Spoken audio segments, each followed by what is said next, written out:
Now, the devastating impact of COVID lockdowns on school children could continue well into the 2030s.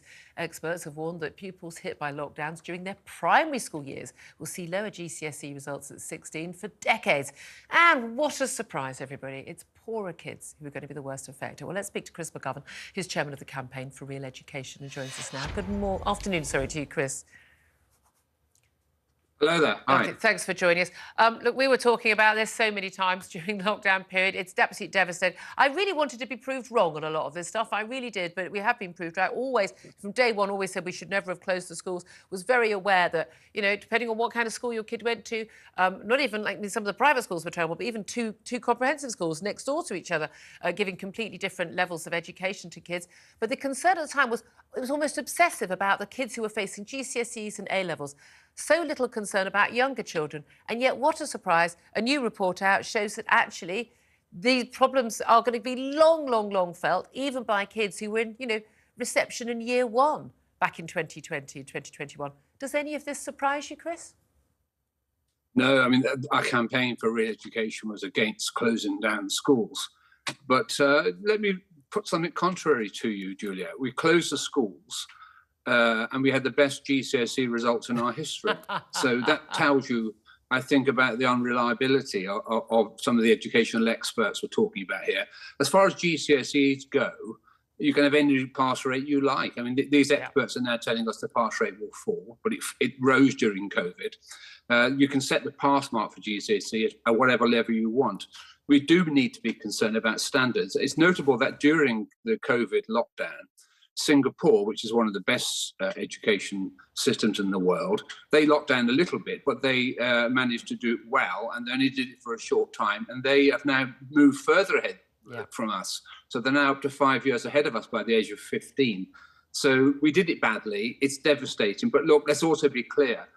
There was a crisis before COVID in our education standards. And although there were some areas like literacy which were improving a little bit, there was already a crisis. We already we had massively improved. There was definitely improvement over years. I mean, it just didn't go far enough. But this is the interesting thing. So many other countries didn't do what we did. We are...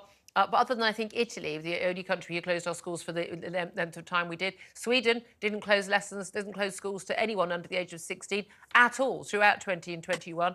And what a surprise, you know, don't have a higher death toll than us. Oh, funnily enough, have a lower death toll than us. And they haven't had that impact on children's education and indeed health. We are seeing so many of the impacts, aren't we, of the lockdowns, but particularly on children. Parents obviously trying to teach their children without the skills, without the work to do that. Children also not having, you know, the sport and the physical activity, but also crucially the human interaction, the social interaction, learning, you know, how to play. Again and again, we're hearing from teachers and head teachers saying the problem they'd had with children who were not potty trained, children that can't sit upright and hold a pencil, children who can't follow basic instructions, don't understand facial signals or any verbal cues. That they are seeing an explosion of those children, and also the anxiety, the self-harm, all of that we're seeing in kids. This is an absolute disaster. Yeah, I think you're right. I mean, it really is the social side of school life, which I think children miss most of all, and that interaction. That's going to have very long-term consequences, and we won't see the effect for a few years yet until some of those infants actually become teenagers. And I think it is very serious. Look, Julia, it took us about 30, 40 years to run down our education system, and it's going to take us as long to get it back. So there are no quick solutions to this.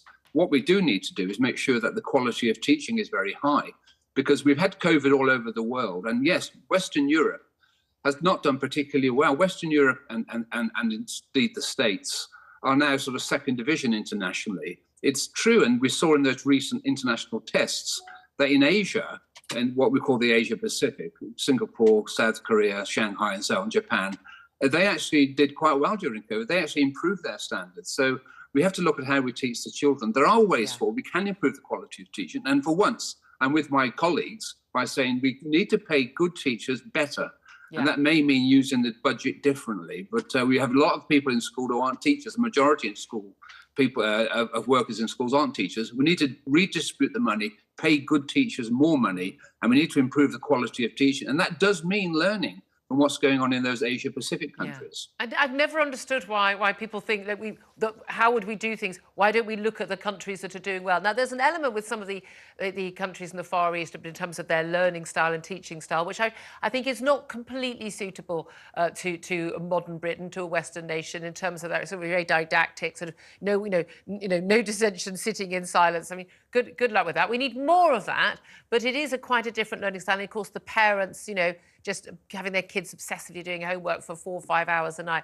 I think you turn out automatons, and I don't think that is what we want for our kids. But I also think they need to understand, you do have to do what the teacher says. And by the way, you don't know as much as the teacher, so maybe a little bit more listening might be a good idea. And we've certainly taken that out of our schools. But I was amazed the first time you brought up with me about how we have so many people in schools, working in schools, and so few of them are trained teachers with the skill set to impart knowledge and skills to our youngsters, as opposed to sort of soothe them, look after their mental health, put a bandage on them if they fall over. How do we get back to that? Because we don't seem to have enough people who are good, who want to be teachers anymore. Is it just about the money? Let me just pick you up on this business about the different cultures between Asia and ourselves. Juliet, we are ahead in one league table. That's the unhappiness league table. True. Our kids, who may have a more relaxed atmosphere in schools, are the least happy.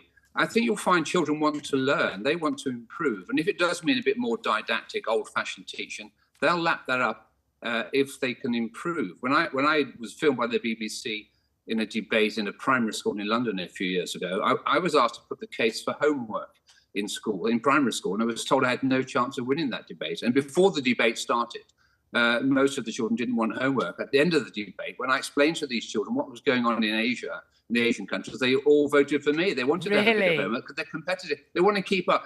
No, we've got to make the profession more attractive. And one way we can do that is allowing teachers to teach their subjects. These days, if you're going to be a teacher, you have to be woke. You have to be on message. Not about teaching maths or history or geography. Do you have the right political correctness in terms of your views? And that's putting people off. It's going to have a devastating effect on recruitment, and salary also has a part to play in that, of course. But it is really important that we have good subject teachers. Children want to learn. Children are competitive. And I'm not so pessimistic about our children that we can rewrite them up. No, they want to learn. They want to get on. They want to be best. They want to be the best. And we can do that if we have inspiring teachers. So put your emphasis on teacher training and on good teachers. Easier said than done, though, Julia. Absolutely. Thank you very much. Really good to talk to you. Chris McGovern from the Campaign for Real Education.